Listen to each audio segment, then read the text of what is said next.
والصلاة والسلام على أشرف الأنبياء والمرسلين وعلى آله وأصحابه الطيبين الطاهرين.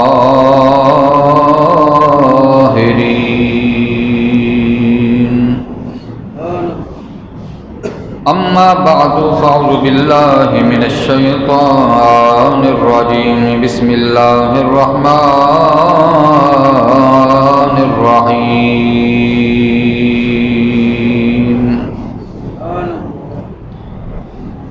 والضحى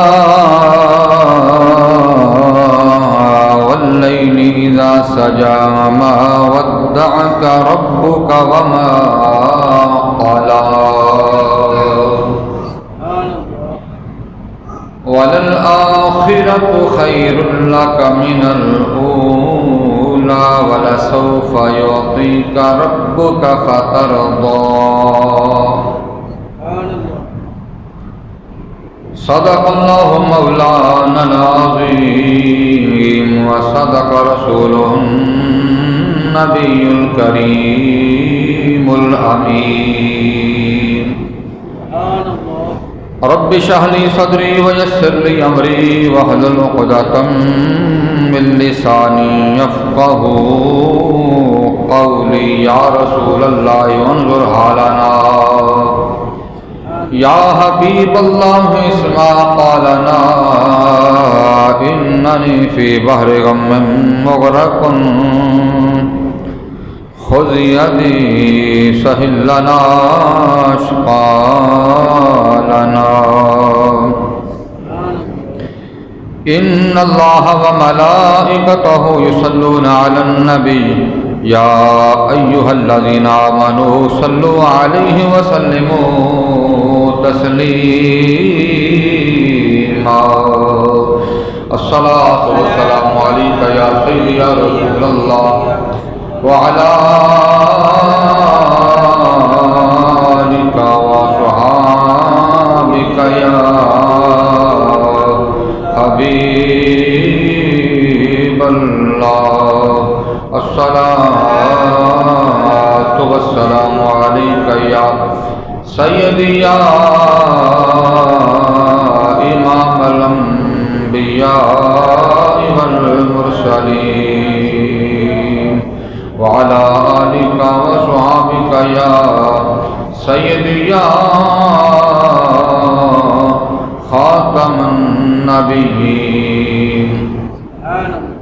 بندہ پروردگارم امت احمد نبی دوست دار چار یارم تابع اولاد علی مذہب حنفیہ دارم ملت حضرت خلیل خاک پائے غوث اعظم زیر سایہ ہر ولی.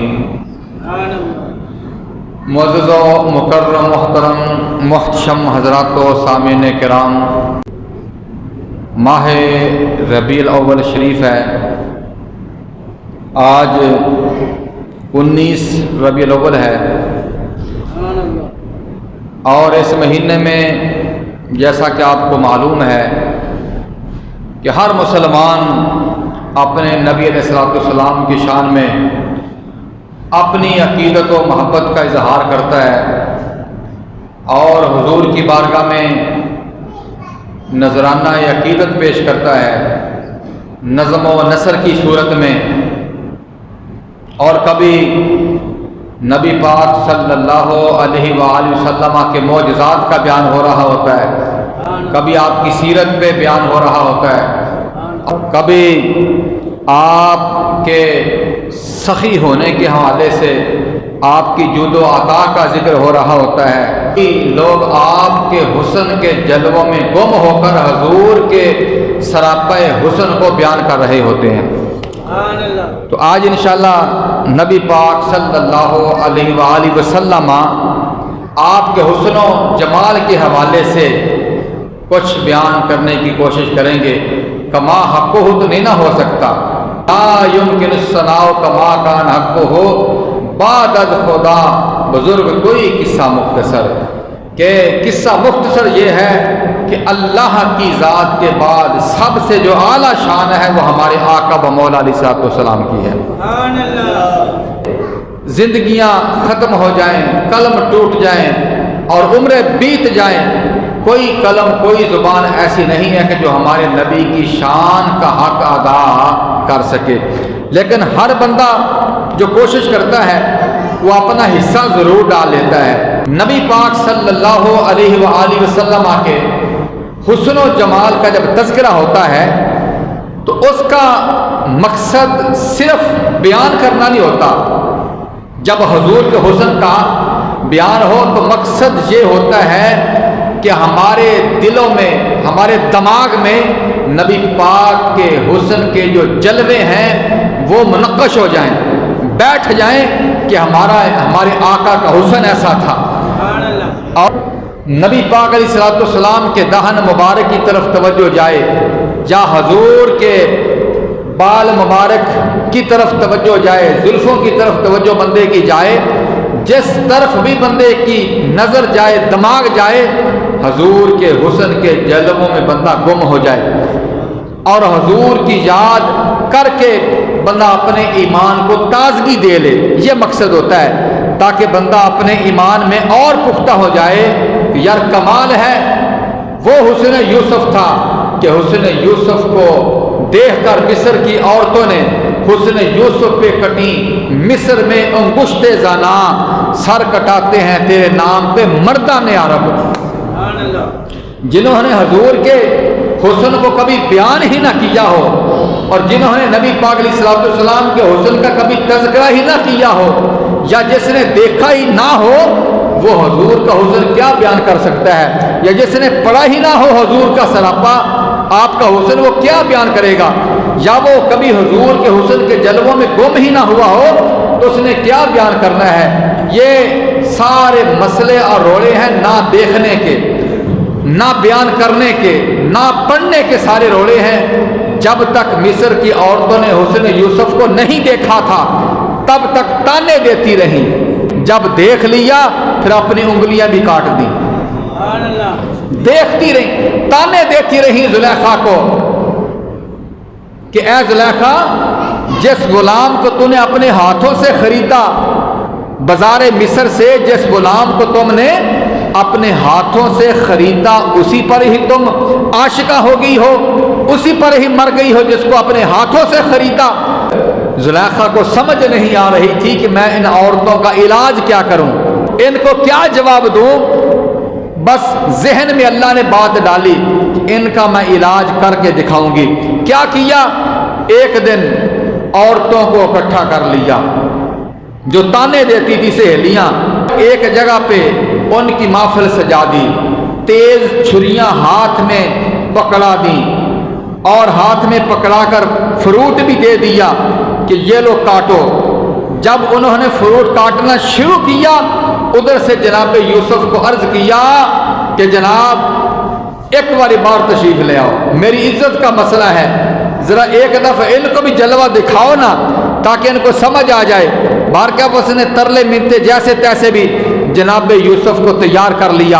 آپ اپنے حسن پر پردہ ڈال کے رکھتے تھے، بس عرض کیا کہ ایک دفعہ ان کے سامنے سے گزر جاؤ میری جان چھوٹ جائے گی۔ ادھر سے عورتوں نے ہاتھ میں فروٹ پکڑا ہوا ہے، چھریاں پکڑی ہوئی ہیں، کاٹنا شروع کر دیا، اور ادھر سے جناب یوسف کو کہا کہ آپ باہر تشریف لے آئیں۔ ادھر سے جب جناب یوسف تشریف لاتے ہیں اور اپنے چہرے انور سے پردہ اٹھاتے ہیں، مصر کی عورتوں نے جب آنکھ بھر کے جناب یوسف کے چہرے کو دیکھا، وَقَطَّعْنَ أَيْدِيَهُنَّ، قرآن پاک نے کہا کہ فروٹ کاٹتے کاٹتے ان عورتوں نے اپنے ہاتھوں کو بھی کاٹ لیا، اور دیکھ کر کہا اوہو ہاں یہ تو کوئی فرشتہ لگتا ہے، یہ تو انسان نہیں ہے، یہ تو فرشتہ لگتا ہے۔ جب تک دیکھا نہیں تھا تانے دیتی رہیں، جب دیکھ لیا پھر انگلیاں بھی کاٹ دیں اور فرشتہ بھی بنا دیا۔ سارے رولے جو ہوتے ہیں وہ نہ دیکھنے کے ہوتے ہیں۔ جس نے نبی پاک کا حسن پڑھا ہی نہ ہو، سمجھا ہی نہ ہو، دیکھا ہی نہ ہو، اس نے تو پھر یہی کہنا نا کہ صحابی طرح ہی بشر نے۔ پھر اعلیٰ حضرت نے تڑپ کر کہا کہ حسن یوسف پہ کٹی مصر میں انگشت زنا، کہ وہاں بے اختیار کٹ گئیں۔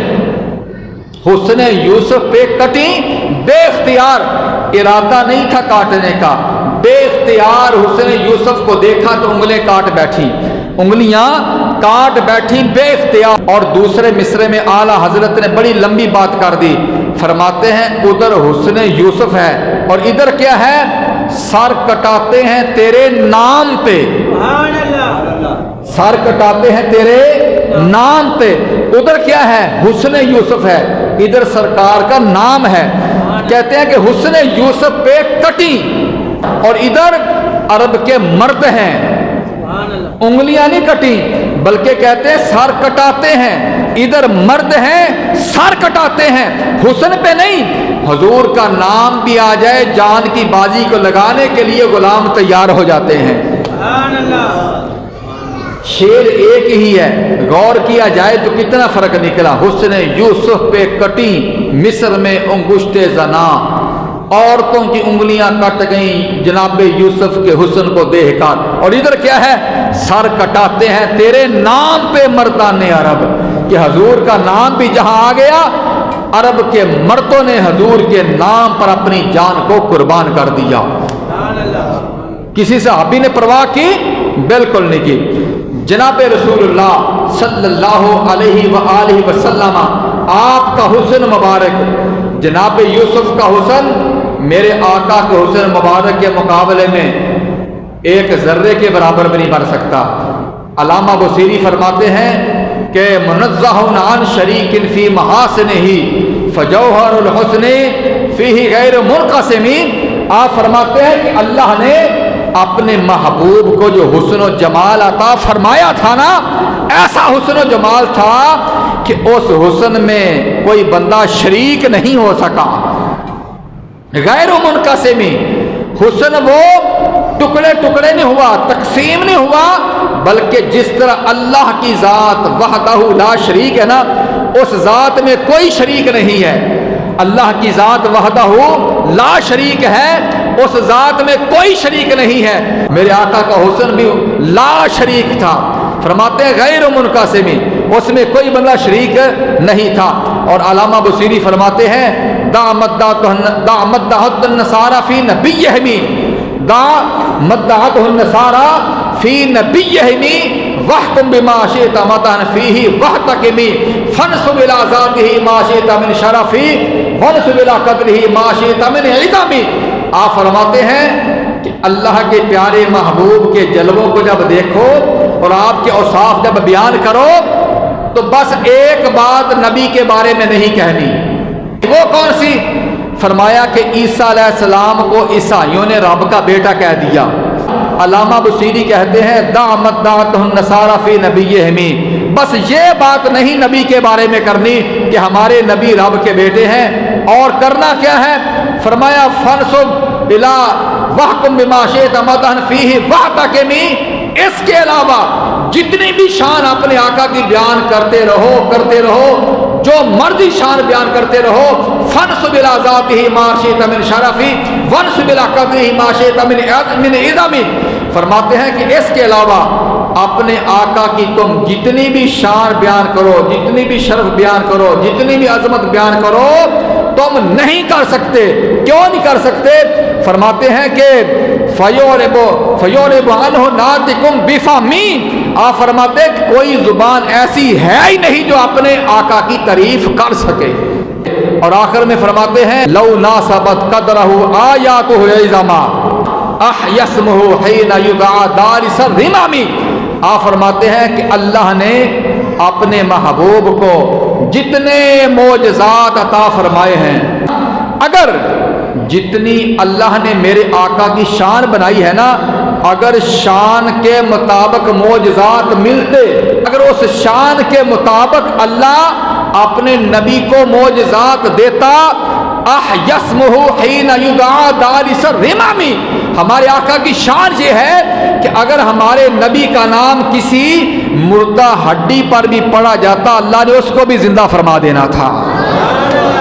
اور جس بندے نے حضور کے حسن کے جلووں کا نظارہ کیا، حضرت جابر بن سمرہ صحابی رضی اللہ تعالیٰ عنہ فرماتے ہیں کہ ایک دن میں کبھی آسمان کی طرف دیکھتا ہوں، کبھی حضور کے چہرے کی طرف دیکھتا ہوں، کبھی آسمان کے چاند کا نظارہ کرتا ہوں، 14ویں رات کا چاند چمک رہا تھا، اور کبھی میں حضور کے مکھڑے کو دیکھتا تھا۔ آپ فرماتے ہیں جب میں نے وہ تقابل دیکھا نا کہ وہ آسمانوں والا چاند حسین ہے یا مدینے والا چاند حسین ہے، آپ فرماتے ہیں وہ احسن عندی من القمر، جب میں بار بار دیکھتا رہا تو مجھے حضور کا مکھڑا چاند سے بھی زیادہ حسین محسوس ہوتا تھا۔ یہ محبت ہے نا، وہ چاند بے شک ہے۔ اور سیدہ عائشہ صدیقہ طیبہ طاہرہ محدثہ مفکرہ رضی اللہ تعالی عنہا آپ فرماتی ہیں لنا شمس وللآفاق شمس والشمس خیر من شمس السماء۔ آپ فرماتی ہیں سیدہ عائشہ صدیقہ کہ لوگوں، جس طرح آسمان کا سورج ہے نا، اسی طرح ایک ہمارا بھی سورج ہے۔ لنا شمس وللآفاق شمس والشمس خیر من شمس السماء۔ آپ فرماتے ہیں جو ہمارا سورج ہے نا، ہمارا سورج وہ آسمان کے سورج سے زیادہ بہتر ہے۔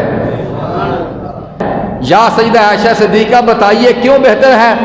آپ فرماتی ہیں فَإِنَّ الشَّمْسَ تَطْلُعُ بَعْدَ فَجْرٍ وَالشَّمْسِ طَالِعٌ بَعْدَ الْعِشَاءِ۔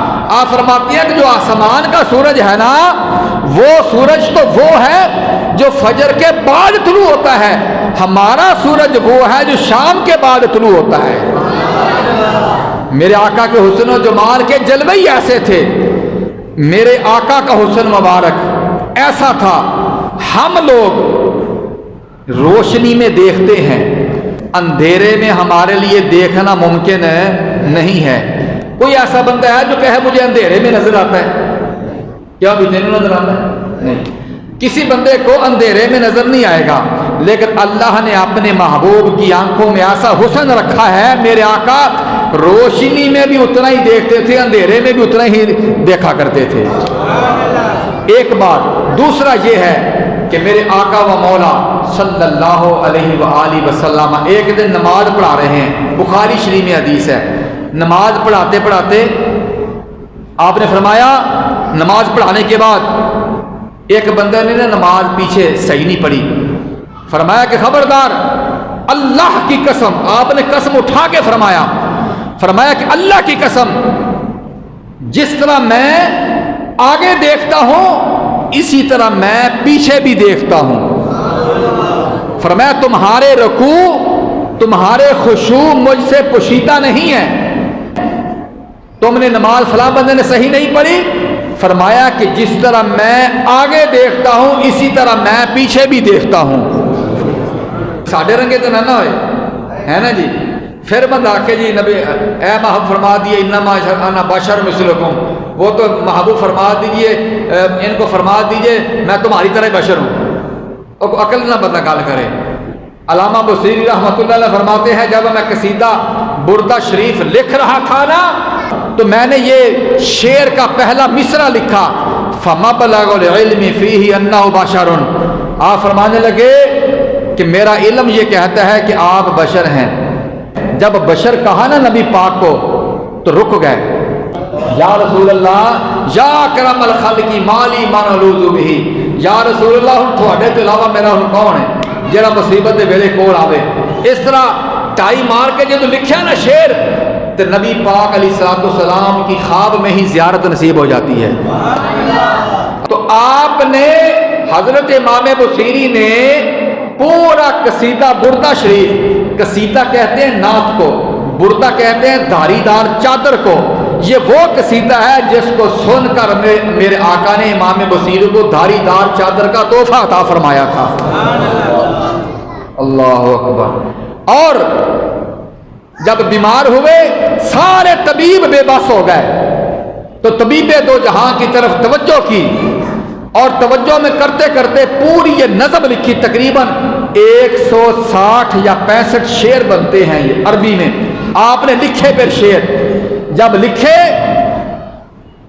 کاغذ پینسل کے ساتھ نہیں لکھے کہ کاغذ پڑا ہو تو ہاتھ کے ساتھ لکھ دیا ہو، بس دل ہی دل میں شعر کہتے رہے کہتے رہے کہتے رہے. نیند آ گئی، خواب میں رب کے پیارے محبوب کی زیارت نصیب ہو گئی.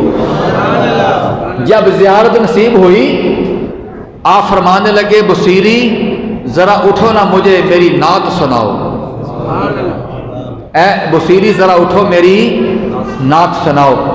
عرض کیا یا رسول اللہ میں نے تو بڑی نعتیں پڑھی ہیں، کون سی نعت؟ فرمایا جو تو نے آج ہی تیار کی ہے. یا رسول اللہ میں نے تو کسی کو سنائی بھی کوئی نہیں، کون سی؟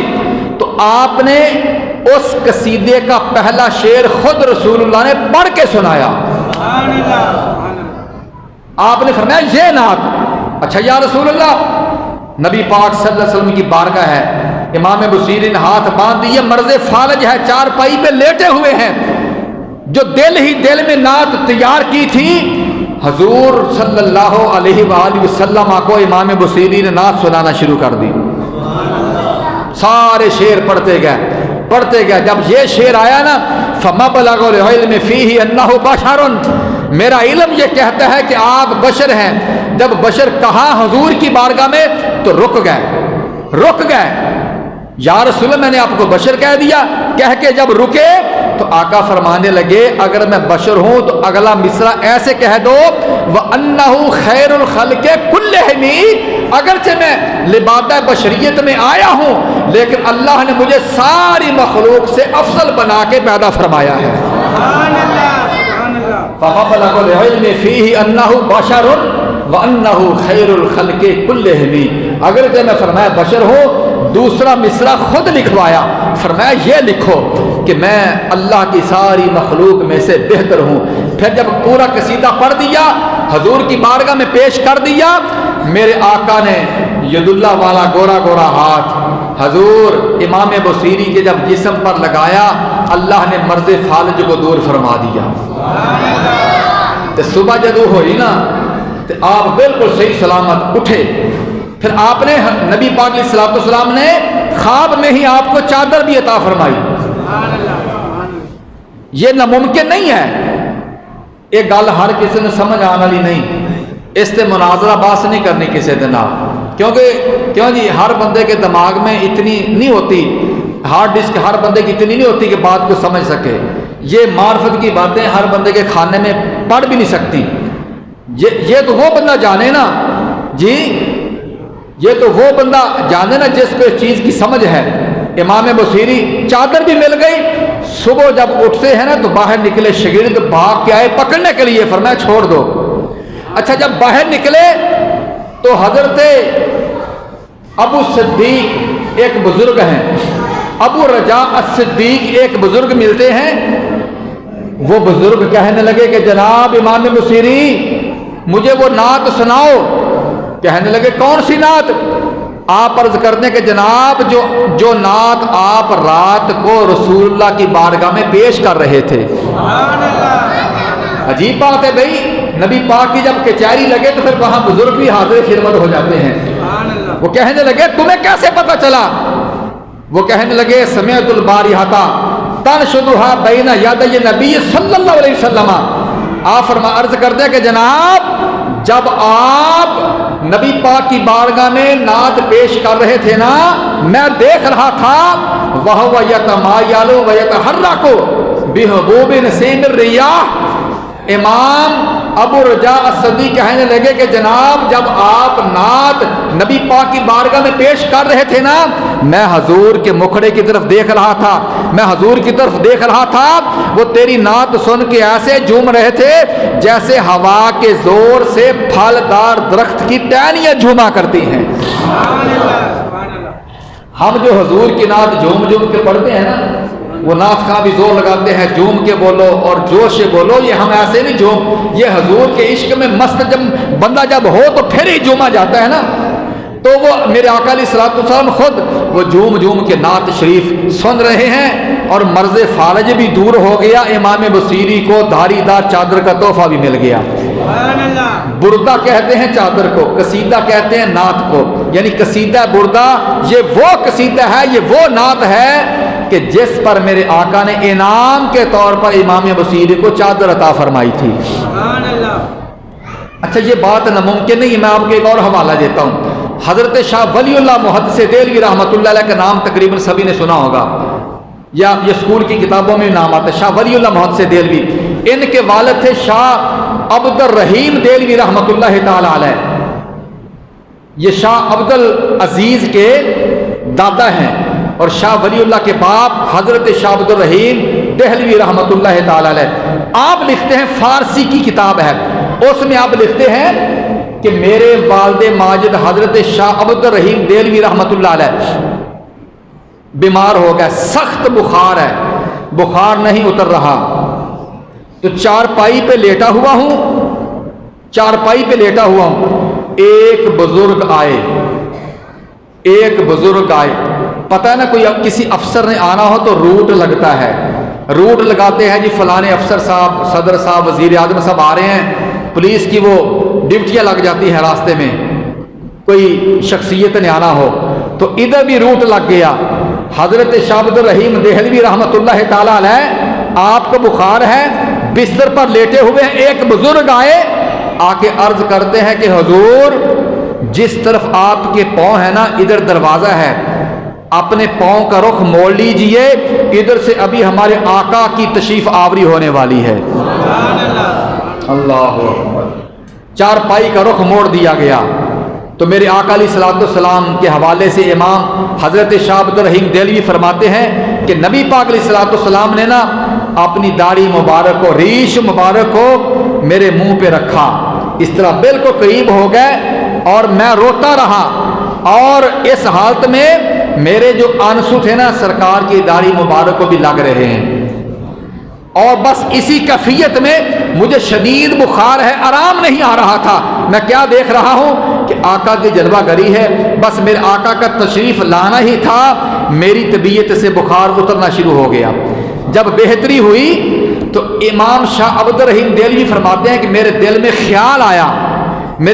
خیال آیا کہ کاش کہ میرے آقا کے منہ مبارک کچھ مجھے مل جاتے۔ حالت خواب ہے، ادھر چادر مل رہی ہے، ادھر شاہ عبد الرحیم دہلوی کو خیال آ رہا ہے کہ مجھے کاش کے حضور کے بال مبارک مل جائیں۔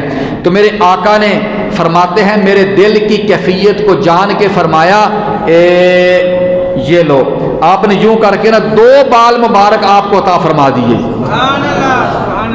شفا مل گئی، بخار اتر گیا، تبرک بھی مل گیا۔